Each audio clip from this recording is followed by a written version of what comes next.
The massive council ships appeared without warning, their obsidian hulls blotting out the sun over major cities worldwide. Earth's military forces scrambled jets and activated missile defense systems, but the alien vessels simply hung in the sky, motionless and seemingly impervious to radar. Admiral Jaclar stood on the command deck of the flagship Inevitable Compliance *, his 4 tentacles twitching with barely contained irritation. The view screen showed a chaotic montage of human reactions from across the planet, some panicking, others taking selfies with the ships in the background, a few even setting up impromptu parties in city parks. Primitive emotional responses, he gurgled to his executive officer, exactly as our profiles predicted. When the communication finally came, it bypassed all Earth governments and broadcast simultaneously on every electronic device globally.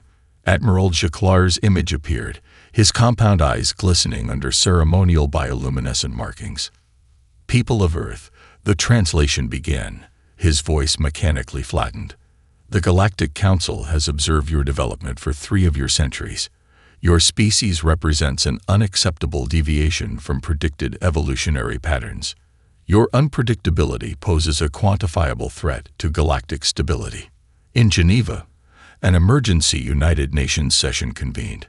Captain Eliza Chen, Earth's hastily appointed chief negotiator, watched the broadcast with narrowed eyes while delegates around her erupted in overlapping arguments. "Therefore," Jaclar continued, "you are presented with the following directives. Surrender all nuclear and spacefaring technology, accept designated colony status, and submit to controlled development protocols. Non-compliance will result in quarantine procedures." The alien's tentacles performed a formal gesture that their cultural specialists assured him conveyed authority. "You have 72 of your hours to prepare your surrender terms." The transmission cut. In the silence that followed, Captain Chen's phone buzzed. She glanced down to see a message from her teenage nephew. A crudely edited video of Admiral Jaclar's speech, set to a popular dance track, the alien's tentacles appearing to move in rhythm with the beat. The post already had 20,000 shares. "Madam Negotiator, what's our response?" the UN Secretary General asked, his voice tight with stress. Chen suppressed a smile. "Request additional time for consideration. We need to understand their capabilities and intentions." Across the planet, humanity responded in ways the Council's behavioral models had never anticipated. University servers crashed as scientists and linguists downloaded and analyzed the broadcast. Military strategists noted the ship's positions revealed defensive rather than offensive formations. Social media exploded with memes, theories, and surprisingly insightful analyses from ordinary citizens. 6 hours later, Captain Chen established contact with the alien flagship. Admiral Jaclar appeared on screen, clearly expecting to see fear and capitulation. "Admiral," Chen began with deliberate politeness, "we respectfully request 72 hours to consider your generous offer and prepare an appropriate response." Jaclar's tentacles stiffened in surprise. The Council's predictive models had given a 97.3% probability that Earth would either immediately surrender or launch a futile military response. This measured diplomatic request contradicted all projections. Granted, he finally responded, trying to regain his authoritative demeanor. "But be warned, there will be no extensions." As the communication ended, Chen turned to her team. "They're expecting us to use this time to prepare surrender terms. Let's show them what humanity actually does when backed into a corner." Her assistant slid a tablet toward her, displaying a classified message. Global hackathon teams had already found vulnerabilities in the alien transmission. A young programmer in Seoul had isolated their translation algorithm. A network engineer in Lagos had traced back their communication pathways. Captain Chen smiled. The aliens had made a fundamental miscalculation. They had expected Earth to respond as a unified entity, not understanding that humanity's greatest strength wasn't in coordinated action, but in millions of minds tackling a problem from millions of different angles simultaneously. The clock was ticking. Humanity had 72 hours to save themselves, and they weren't wasting a single minute. Dr. Marcus Wong hadn't slept in 36 hours. The xenobiologist's laboratory at MIT had transformed into a war room, with holographic displays showing cellular structures of tissue samples recovered from previous alien encounters. His eyes burned as he stared at the molecular model rotating before him. "That can't be right," he muttered, adjusting his glasses. "Run it again." His graduate assistant, Priya, set down her coffee cup near a salvaged piece of alien technology. The device, a communication relay stolen from a Council scout ship 3 months ago, suddenly emitted a high-pitched whine. "Don't touch that," Wong shouted, lunging toward the device. But instead of shorting out, the relay's interface flickered to life, displaying alien text. Wong and Priya exchanged stunned glances. "The coffee," Priya whispered. Something in the coffee activated it. Wong carefully waved the cup near the device again. The display brightened. Caffeine, he realized, or perhaps another compound in the veins. Their biology must process these chemicals differently than ours. He immediately sent his findings to the global research database Captain Chen had established. Within minutes, labs worldwide began testing common Earth substances against alien technology. Commander Jackson Reed walked the perimeter of the Pentagon's Situation Room, studying the movement patterns of the Council ships projected on the wall. Something about their formations nagged at him. "They're too perfect," he muttered to his analyst. "Run a predictive algorithm based on the past 48 hours of movement." The computer processed the data, displaying a probability map of future positions. The patterns emerged with surprising clarity.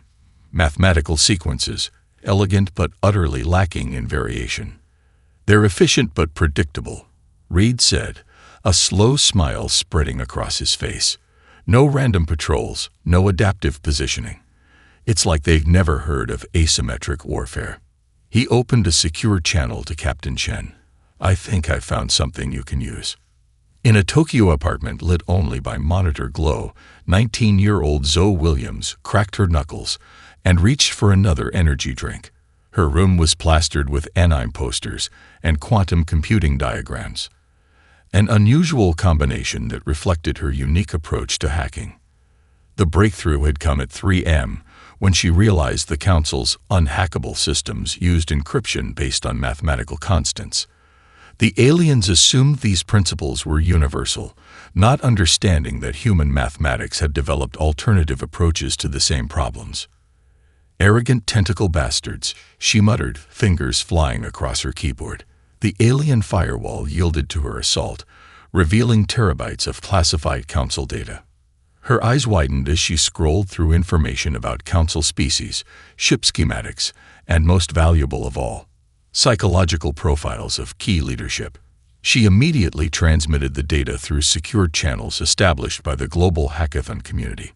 Dr. Aisha Okafor, linguist and anthropologist, coordinated the global analysis effort from her office at the University of Lagos. Information poured in from every continent: biological vulnerabilities, technological weaknesses, tactical patterns, and now, thanks to Zoe, psychological insights. "It's their social structure," she explained during the emergency briefing with Captain Chen. "The Council species evolved primarily from hive or pack structures. Their civilization is built on conformity and hierarchical authority. They literally cannot compute our distributed approach." On the video screen, Chen nodded thoughtfully.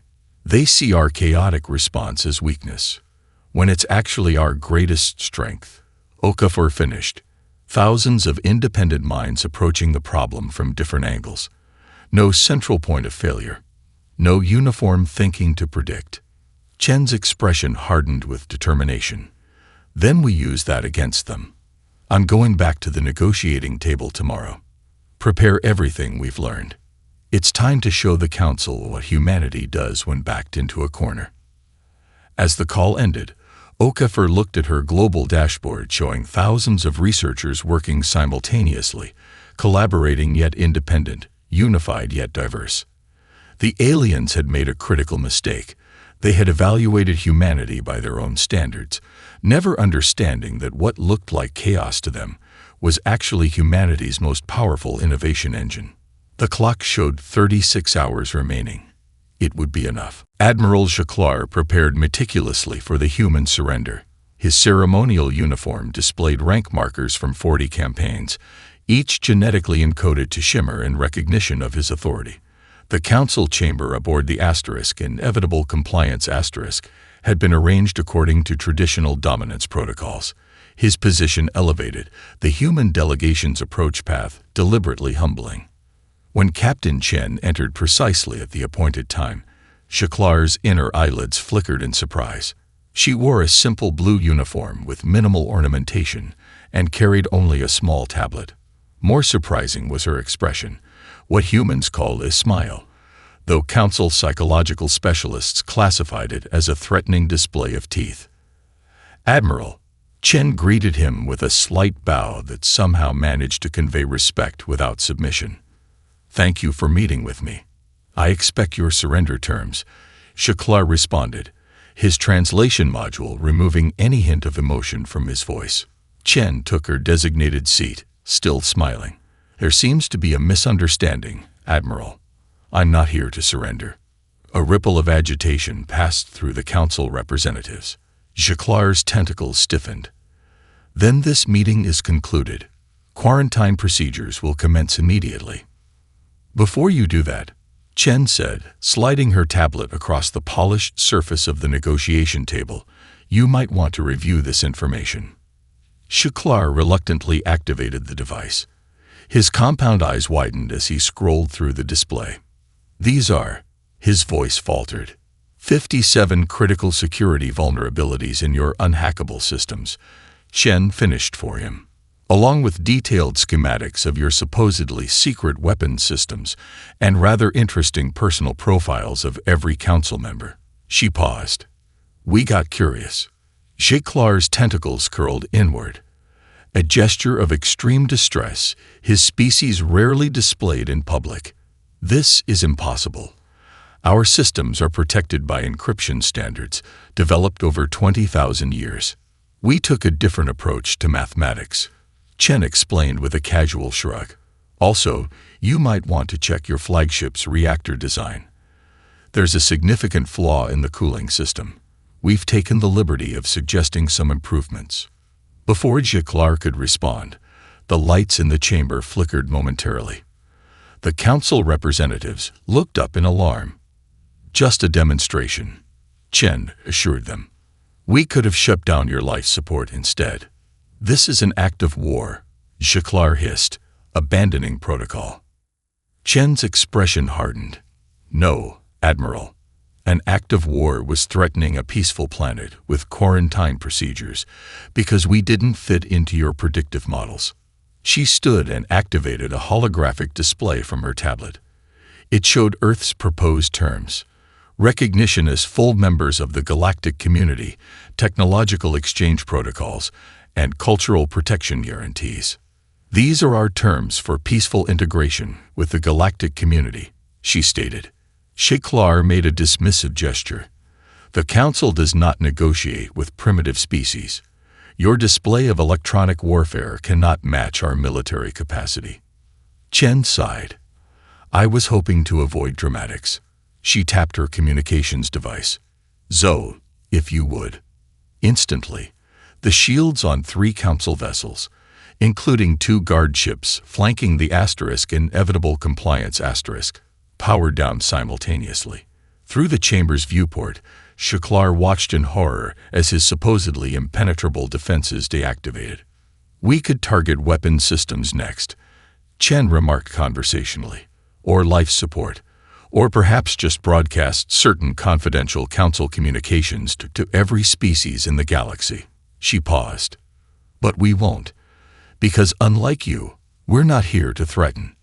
We're here to join the galactic community as equals." After 74,000 cycles of existence, the Galactic Council called for its first emergency recess during ongoing negotiations.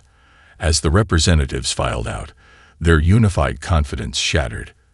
Admiral Jaclar remained seated, staring at the human terms still displayed before him. What terrified him most wasn't what humans had done. It was realizing the Council had no protocols for what would happen next. The Grand Council chamber had never witnessed such disorder. The horseshoe-shaped table, designed to accommodate the biology of 17 founding species, now hosted a cacophony of conflicting voices. Elder Archon T-Vex of the Nharvon slammed his ceremonial extinction staff against the floor, its crystalline tip fracturing slightly with each impact. 40,000 years of galactic stability threatened by primitives. The Archon's translation module rendered his whistling speech into standard protocol language.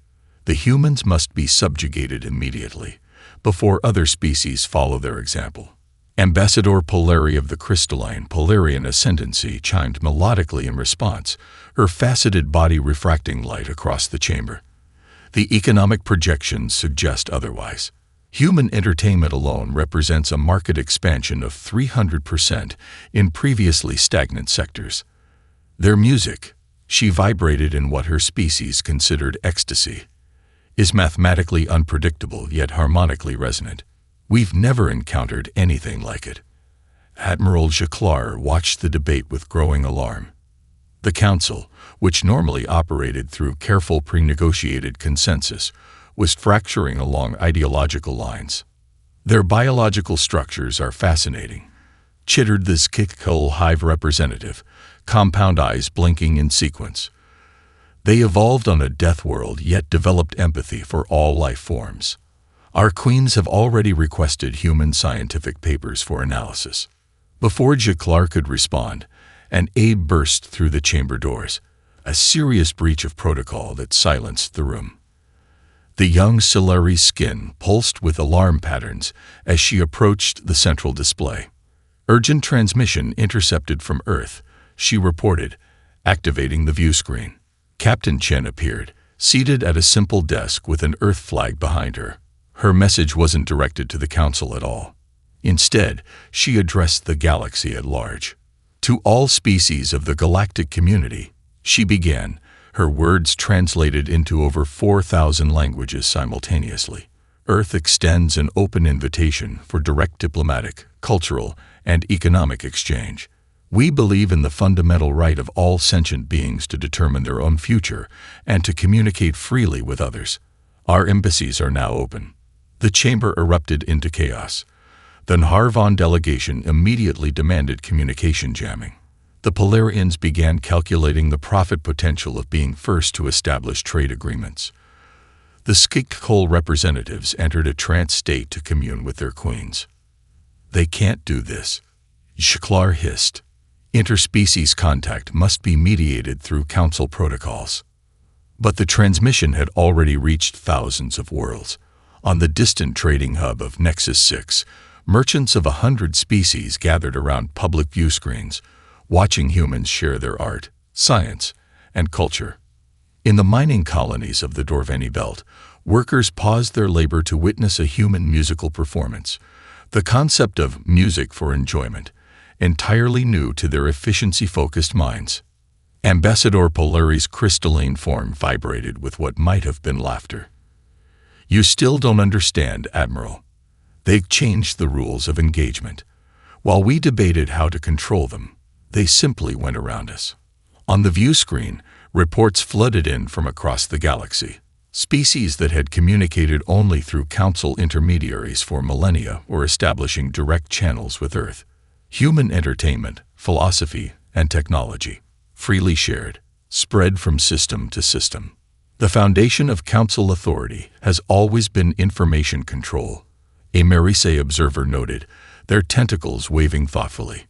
Humans just made information free.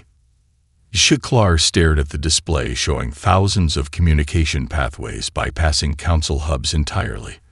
The carefully maintained hierarchical structure of galactic civilization was being rewired in real time, replaced by a chaotic web of direct connections. This isn't diplomacy, he protested. This is revolution. The Polarian ambassador's crystal facets caught the light as she turned to him. No, Admiral. This is conversation. Perhaps the first real one our galaxy has had in 10,000 years. Delegate Tilana hadn't slept in 3 full cycles. The young Silari diplomat paced her private quarters aboard the Council administrative vessel, her translucent skin flickering with patterns that revealed her inner turmoil. The data crystal in her hand contained information that could end her career, possibly her life. She had accessed the Council's most restricted archives, using credentials stolen during the human security breach. What she found had shaken her beliefs to the core. The Council's Xenopsychology Division had been studying humanity for centuries. Their reports revealed the true reason for the ultimatum. Not human aggression or technological development, but their psychological profile. They evolved on a death world.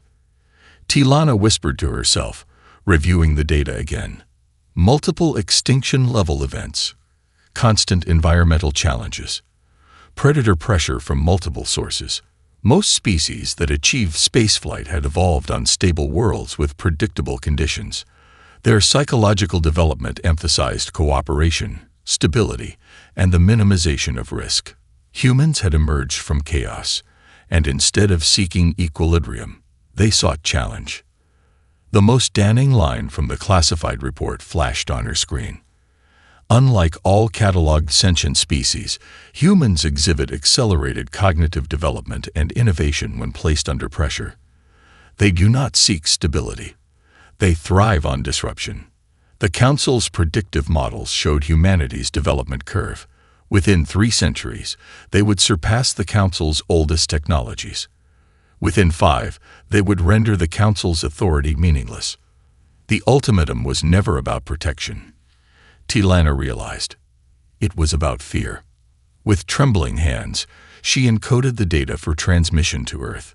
The act of treason completed, she waited for the inevitable security forces to arrive. They never came. The Council was too fractured, too distracted by the diplomatic chaos unfolding across the galaxy to notice one junior delegate's betrayal. Captain Chen reviewed the classified files for the 3rd time, her face illuminated by the screen's blue glow.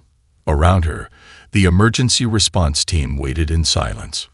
"So that's it," she finally said, looking up. "They fear us not because we're dangerous, but because we're different.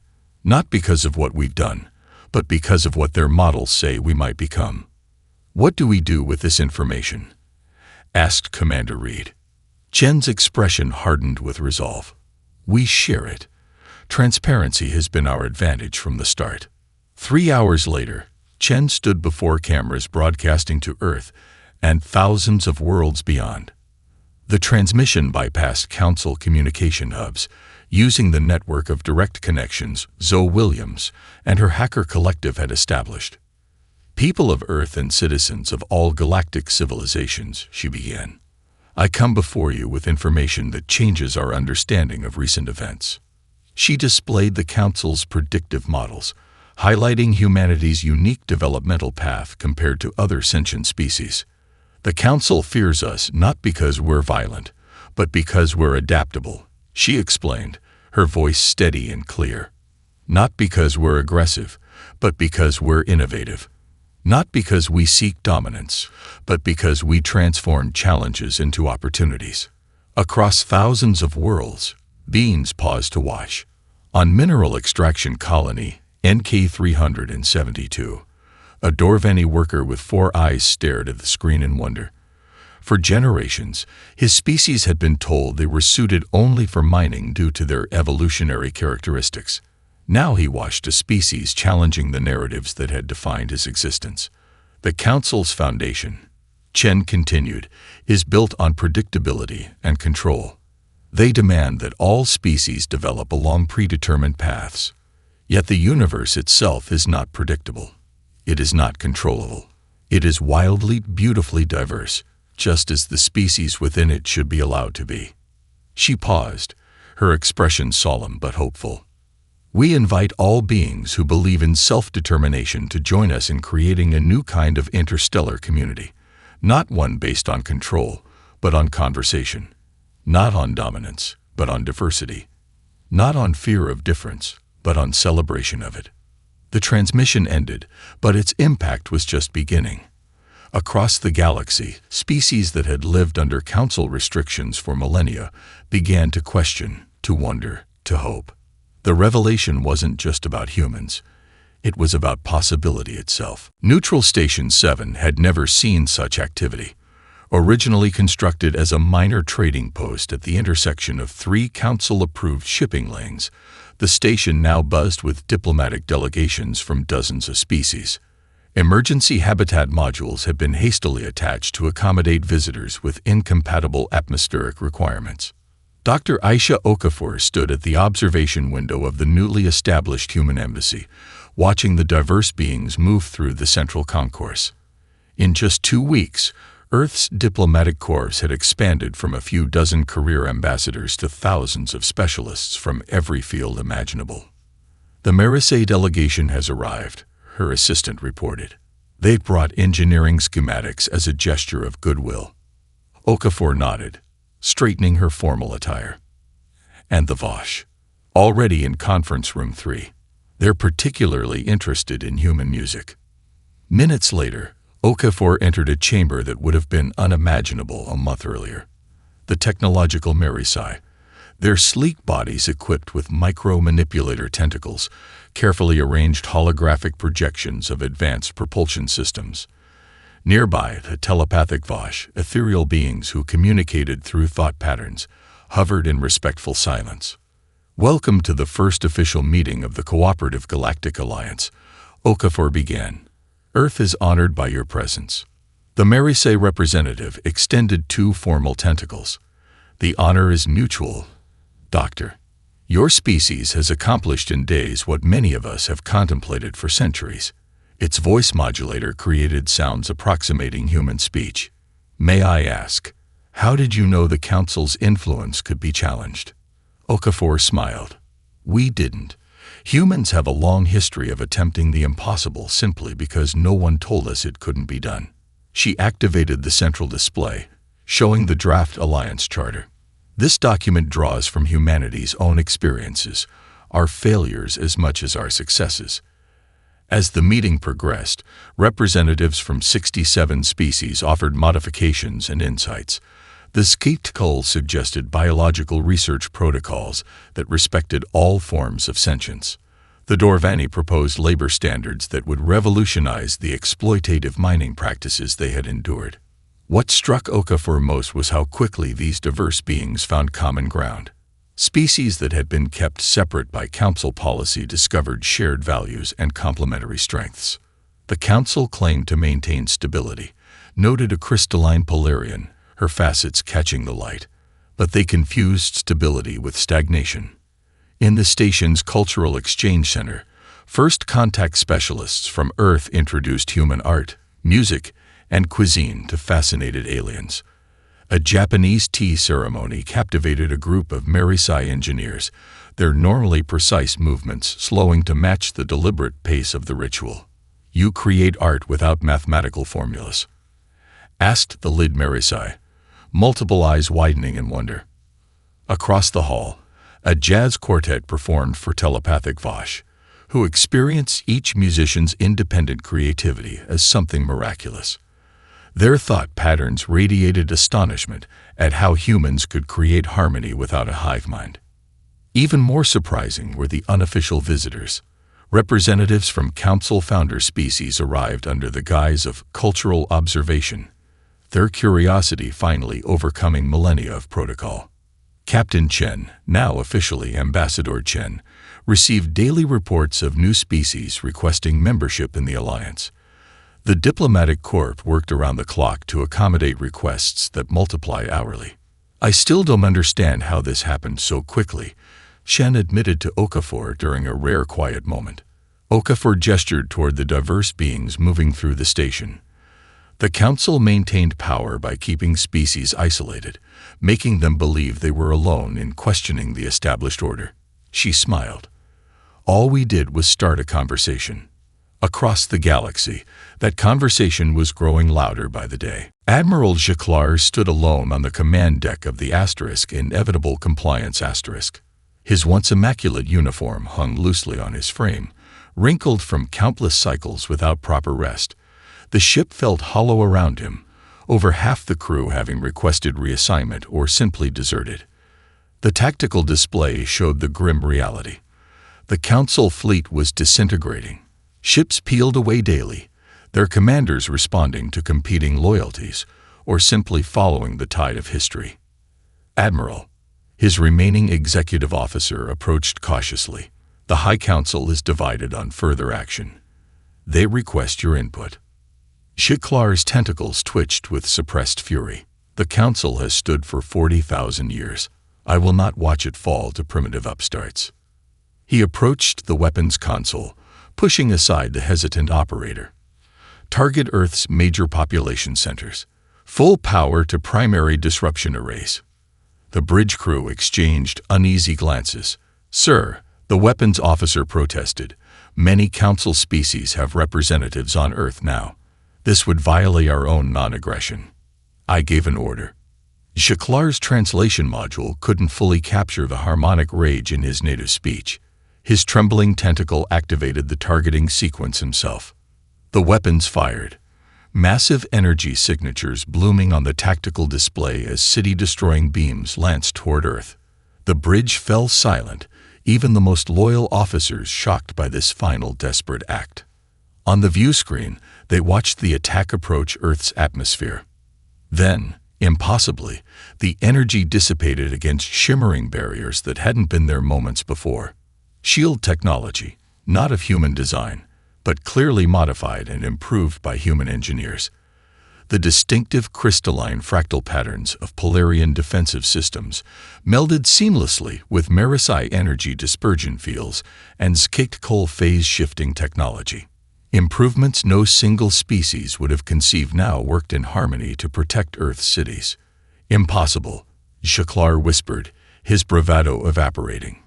Earth's response came not in the form of retaliatory weapons fire, but as a galaxy-wide broadcast. Ambassador Chen appeared on screens across thousands of worlds. Behind her stood representatives from dozens of species who had contributed to Earth's defense. Today, the remnants of the Galactic Council launched an unprovoked attack against Earth, she stated, her voice calm but resolute. Not because we threatened them, but because we offered an alternative to their control. The broadcast split to show the weapon signatures contrasted with images of everyday life on Earth. Children in schools, artists creating, scientists working alongside alien counterparts. We will not respond with violence, Chen continued. Instead, we extend once more the invitation to join a galaxy where cooperation replaces coercion, where diversity is celebrated, not suppressed, where all sentient beings determine their own destiny. The screen displayed contact information for the Alliance, along with a simple message: communication, not control. On the bridge of the asterisk, inevitable compliance asterisk, Shiklar watched in helpless rage as his crew began abandoning their posts. One by one, they requested permission to depart. When he refused, they simply left anyway, no longer recognizing his authority. His executive officer was the last to go. I've served under you for 30 cycles, Admiral, she said quietly, but I cannot follow where you now lead. She removed her insignia and placed it on the console. The future lies with connection, not isolation. Hours later, Shiklar sat alone on the empty bridge of what had once been the pride of the Council fleet. Through the viewport, he watched shuttles departing for Earth. His final order went unheard and unexecuted, echoing through empty corridors of a ship that had become a ghost of the past, while the future unfolded without him. 5 years after the Council's ultimatum, Harmony Station orbited Earth, its architecture a testament to unprecedented cooperation. The massive structure blended designs from 37 species, each section incorporating unique environmental and aesthetic elements that would have been deemed incompatible by Council engineering standards. Ambassador Eliza Chen stood at the viewport of what had once been the Council's Grand Chamber, now transformed into an open collaborative workspace. Below her, representatives from hundreds of worlds moved freely, exchanging ideas without hierarchy or protocol. Still difficult to comprehend, said a familiar voice behind her. Chen turned to see Shiklar approaching. The former admiral's tentacles now moved with a gentler purpose, his once rigid posture softened by time and perspective. After the collapse of the council, he had been granted asylum on Earth, a decision that sparked controversy but embodied the Alliance's principles. "What is citizenship, Clar?" she asked. He gestured toward the central garden, where a human child played an improvised game with young Skitkul, their laughter requiring no translation. "That in 5 cycles, you've accomplished what the Council failed to achieve in 40,000 years. Chen smiled. "True cooperation can't be imposed. It has to grow naturally." They'd walked together through corridors where environmental boundaries between species have been replaced by adaptive technologies. Beings that once required separate atmospheres now shared spaces, their needs accommodated by systems developed through collaborative innovation. In the technology hub, human engineers worked alongside Marisi specialists on propulsion systems that exceeded theoretical limits established by the old council. Nearby, Polarian crystalline beings and human artists collaborated on entertainment forms that blended mathematics and emotion in ways neither could have created alone. "I once asked how you were so certain your approach would succeed," Clar said, pausing to observe a mixed species research team. Chen considered his question carefully. "We weren't certain. That's humanity's secret, Clar. We try things without guarantees. We hope. We adapt when we're wrong." Their tour brought them to the education center, where knowledge flowed freely between species. The Council's carefully controlled information hierarchies had been replaced by open exchange. Species that had been deliberately kept ignorant of each other now shared their unique perspectives and histories. A young Narvan approached tentatively. Their species had been among the Council's strongest supporters, believing themselves superior by right of evolutionary age. "Ambassador," the youngster asked, their translator rendering the complex whistling speech. "The historical archives say humans laughed when given the ultimatum. Why?" Chen considered this. Around them, the living embodiment of her answer flourished. Hybrid technologies advancing at rates the Council had deemed impossible, cooperative projects spanning multiple star systems, cultural exchanges generating art forms never before imagined. "Because threats only work when you fear loss," she explained. "And humanity's greatest strength isn't what we have, but what we can become together." The young alien seemed to contemplate this. "The Council taught us that stability comes from control. And yet here we are." Chen gestured to the diverse beings around them, more stable than the Council ever was. As they resumed their walk, Chen glanced at Clar. The former admiral watched a mixed group of species collaborating on a new communication protocol, his expression unreadable but his posture attentive. "Do you still believe we were wrong?" she asked quietly. "No," he admitted after a moment. "I believe the Council was wrong. For 40,000 years, we confused uniformity with harmony." Through the viewport behind them, stars gleamed, countless worlds now connected not by demands but by conversation, not by fear but by possibility. The galaxy had entered a new era, one where difference wasn't merely tolerated but celebrated as the source of true strength.